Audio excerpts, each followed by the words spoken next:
नमस्ते, स्वागत छ हजुरहरूलाई मेरो युट्युब च्यानल हाम्रो किचनमा। सम्पूर्ण नेपालीहरूमा आउँदै गरेको दीपावलीको हार्दिक मङ्गलमय शुभकामना।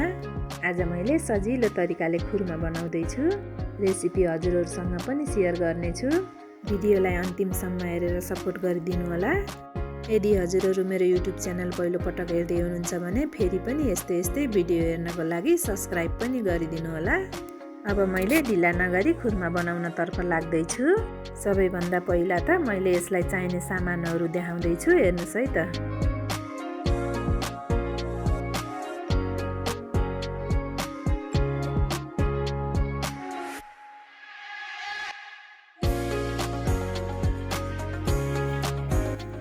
मैले तेल लिएकी छु,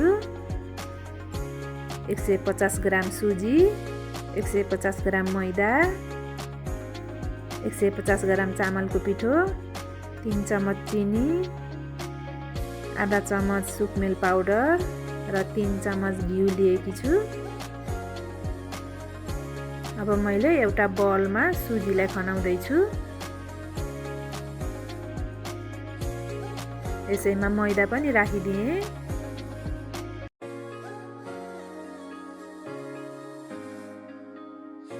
चामलको पिठो,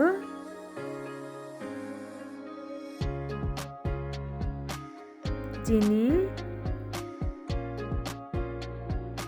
र सुकमेल पाउडर राखिदिएँ। घिउ पनि राखिदिएँ।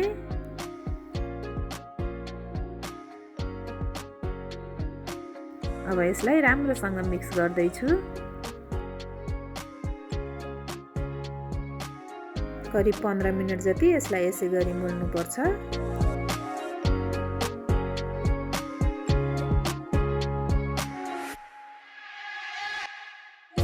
अब मैले यसलाई एकछिन दुईटा हात राखेर मोल्दैछु।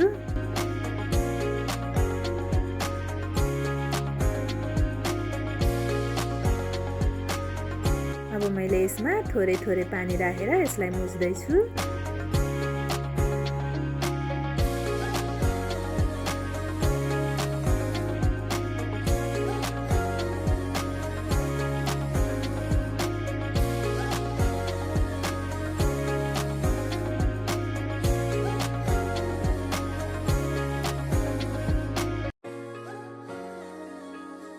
यो यस्तो बनिसकेको छ।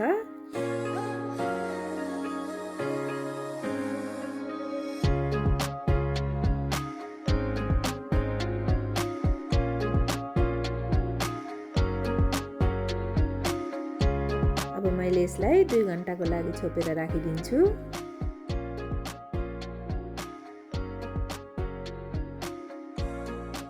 2 घण्टापछि यो यस्तो भएको छ। पिठो एकदमै सफ्ट भएको छ, हेर्नुहोस् त। अब मैले थोरै पिठो हातमा लिएर सानो गोलो बनाउँछु। यसलाई डिजाइन दिनको लागि मैले एउटा कार्टुन काटेर लिएकी छु। अब यो पिठोलाई यसमा राखेर हल्का थिचेर आफूतिर अगाडि थिच्दै तान्नुपर्छ। यसरी मजाले तानेपछि यसको यस्तो डिजाइन बन्छ। यो कतैबाट पनि फुट्नु हुँदैन। मैले फेरि पनि 1-2टा बनाएर देखाउँदैछु।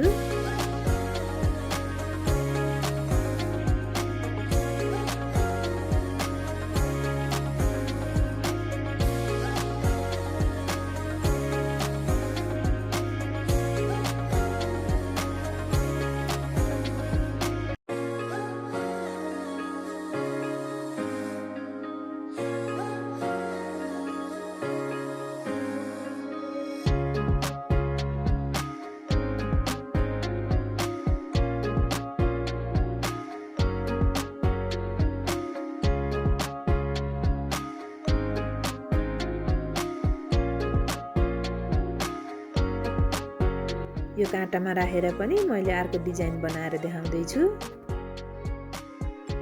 यसलाई सानो पिठोको डल्लो लिएर यसरी चाप्दै छेउछाउ मिलाउँदै अघितिर लैजाने।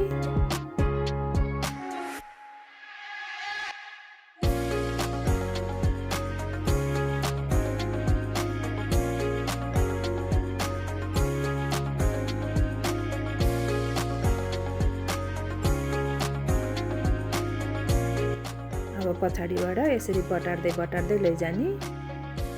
हेर्नुस् त यसको पनि यस्तो डिजाइन बनेको छ।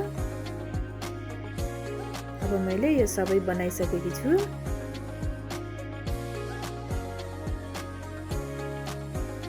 अब यो पकाउनको लागि एउटा प्यान बसाले त्यसमा तेल राख्दै छु।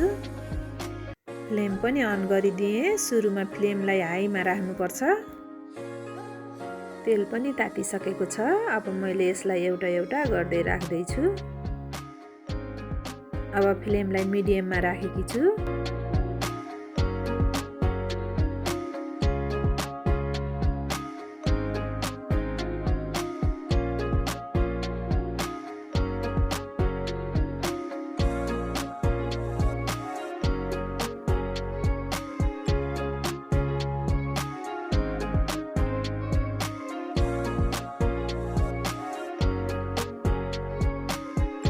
हल्का यसरी चलाइदिन्छु।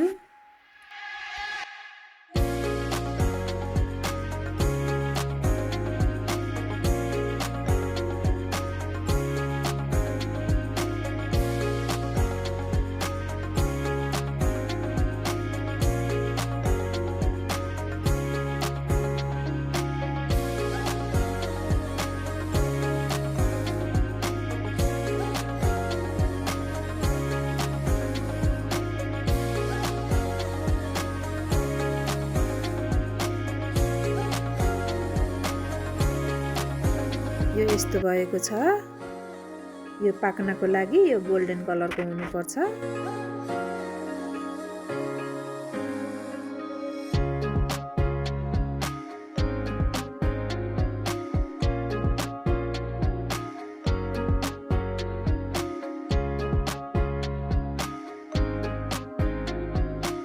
अब यो पाकिसकेको छ। मैले यसलाई निकाल्दै छु।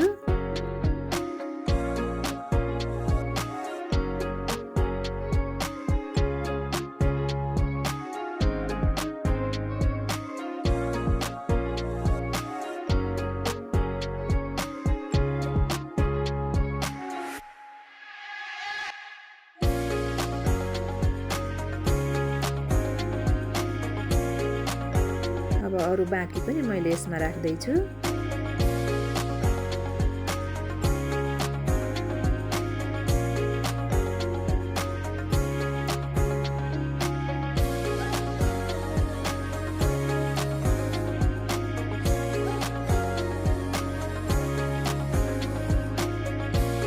यस्तो कलरको भएपछि यो पाकेको भन्ने जान्नुपर्छ। यो पाकिसकेको छ।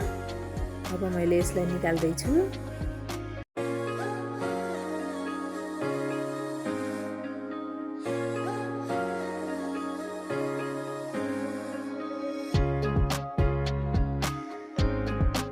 आजको यो भिडियो हजुरहरूले अन्तिमसम्म हेरेर सपोर्ट गरिदिनु भएकोमा हजुरहरूलाई धेरै धेरै धन्यवाद। आजको यो भिडियो हजुरहरूलाई कस्तो लाग्यो कमेन्ट बक्समा कमेन्ट गरिदिनु होला। यदि राम्रो लाग्यो भने लाइक र सेयर पनि गर्न नभुल्नु होला। Thank you. See you in next video. By.